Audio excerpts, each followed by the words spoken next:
নোয়াখালীর মাইজদীতে যৌতুক না দেওয়ার অভিযোগে বিয়ের আসরে হট্টগোলের ঘটনা ঘটেছে। এ ঘটনায় বড় কনে পক্ষের অন্তত ৫ জন আহত হন। খবর পেয়ে পুলিশ বরকে উদ্ধার করে থানায় নিয়ে যায়। শুক্রবার ১৬ মে বিকেল ৪:৩০টায় জেলা শহর মাইজদীর মেহরান ডাইন রেস্টুরেন্টে এ ঘটনাটি ঘটে।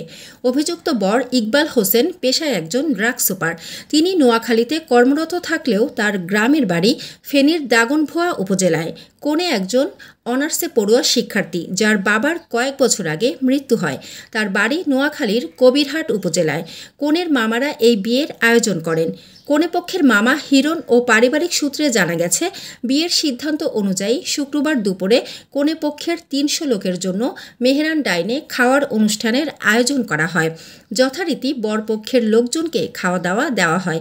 এক পর্যায়ে বিয়ের আনুষ্ঠানিকতা শেষ করার জন্য প্রস্তুতি নিলে বরকে আর খুঁজে পাওয়া যায় না।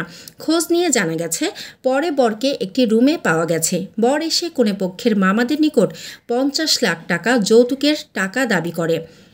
টাকা দিতে অস্বীকার করলে বর উঠে এসে পালিয়ে যায়। বিয়ে করবে না বলে জানিয়ে দেয়। এই নিয়ে দুপক্ষের মধ্যে হাতাহাতি হয়। পরে বরপক্ষের লোকজন এসে কনের লোকজনের ওপর হামলা করে। এ ঘটনায় কনেপক্ষের লোকজন ও স্থানীয়রা পুলিশে খবর দেয়। পরে সুধারাম থানা পুলিশ এসে পরিস্থিতি নিয়ন্ত্রণে আনে ও বরসহ দুজনকে থানায় নিয়ে যায়।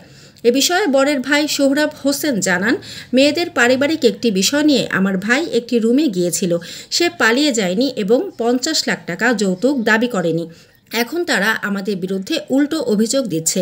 আমার ভাই একজন ড্রাগ সুপার। এ ঘটনায় জেলা শহর মাইজদীতে টক অব দ্য টাউনে পরিণত হয়েছে।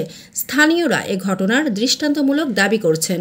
নোয়াখালী সুধারাম থানার ভারপ্রাপ্ত কর্মকর্তা কামরুল ইসলাম জানান, এই ঘটনায় বরসহ ২ জনকে আটক করা হয়েছে।